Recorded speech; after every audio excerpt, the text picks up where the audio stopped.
Let's do some questions in which concept of free body diagram is used. Question is, a block of mass m1 rests on a horizontal table. A light string connected to its passes over a frictionless pulley at the edge of the table, and from its other end another block B of mass m2 is suspended. The coefficient of kinetic friction between the block and the table is mu k. When the block A is sliding on the table, find the tension in the string. Now here, how do we draw it? Suppose this is the table, and on this table, block A is kept. Its mass is m1, it is kept, and this is tied with a rope, with a string, and it passes over the pulley and goes down where another mass B is suspended, whose mass is m2. Now they're saying that when A starts sliding over the table, so when it is sliding, that means this mass B is pulling it down as it itself is going down, so it is pulling A in this direction. So obviously in the string tensions will be T, and here also T, because this is the same string. Weight of B will be acting downward, m2g, and its weight also in downward direction, that is m1g. Now when this slides, friction force acts in the opposite direction, here F. Now here we'll use free body diagrams for A and B to calculate value of tension here. For block A,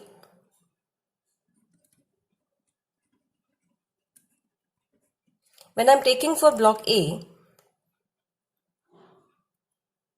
because it is going in forward direction, so its equation of motion, if I draw the diagram, free body diagram for this, friction force in backward direction, tension in forward direction, and this is also moving in this direction with acceleration A, because this B is coming down with acceleration A. So equation of motion will be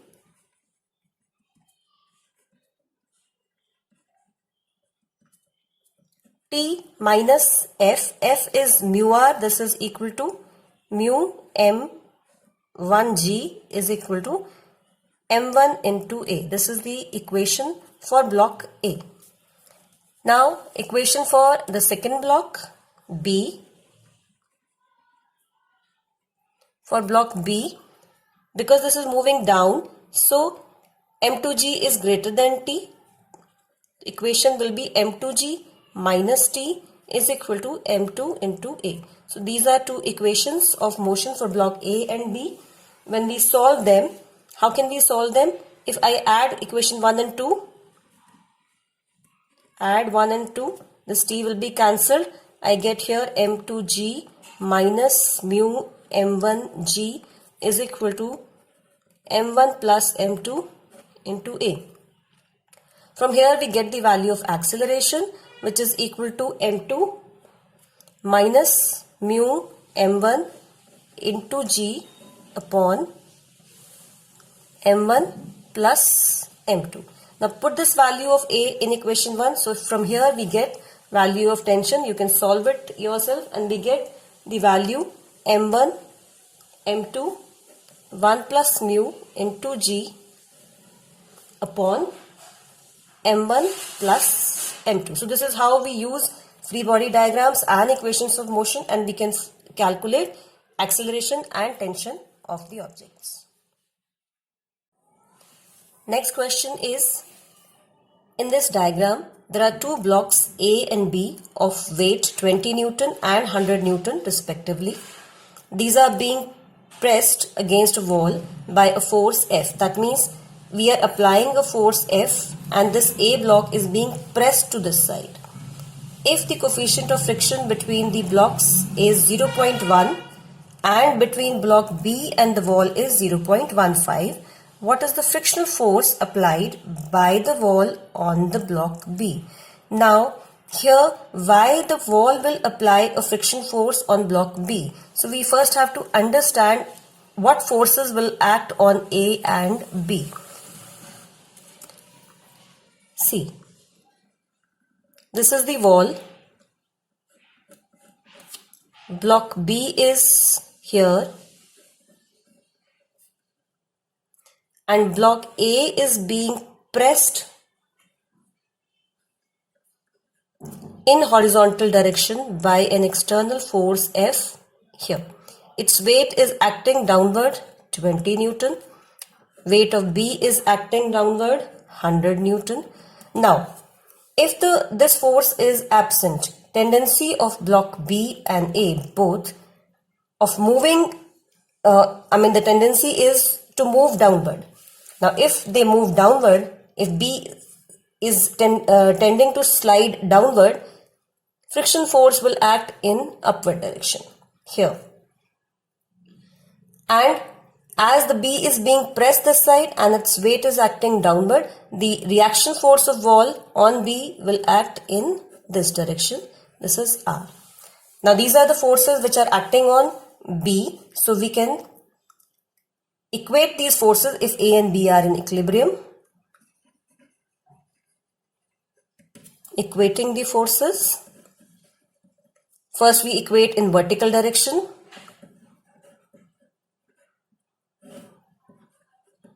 This F should be equal to 20 plus 100. So this is 120 Newton. So friction force that is acting between object B and the wall will be 120 Newton. Next question, this is of inclined plane. A mass of 200 kg is placed on a rough inclined plane of angle 30 degree. If mu s is the coefficient of limiting friction, its value is 1 upon root 3. We have to find the least force acting parallel to the plane in two cases. First case, to keep the mass from sliding down. Second, to move the mass up the plane. So, first case will take when we have to stop the mass from sliding down. Let's draw the diagram.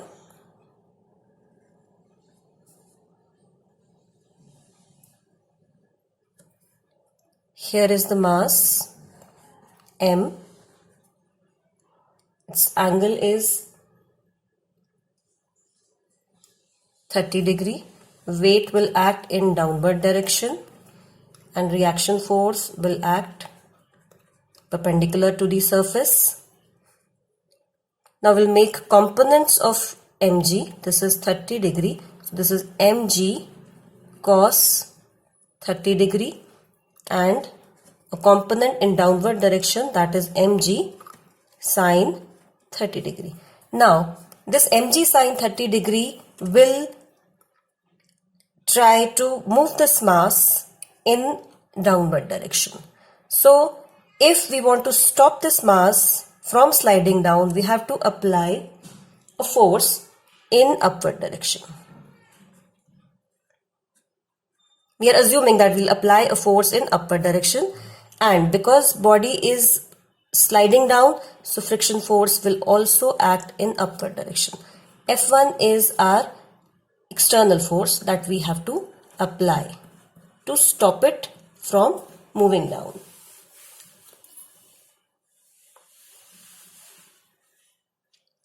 So here this F1 will be equal to mg sine 30 degree minus F. F is here mu r. R is mg cos 30. So this is mu mg cos 30 degree. Put the values over here.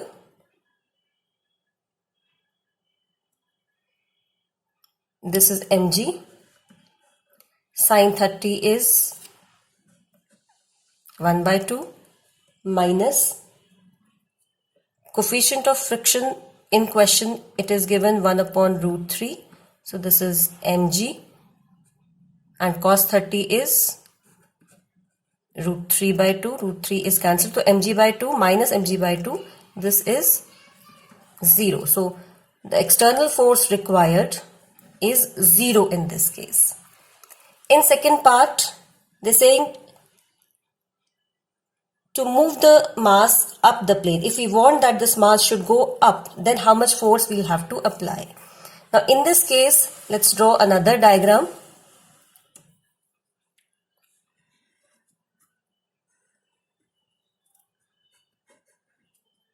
Same mass, same inclined plane, 30 degree. Weight is acting in downward direction.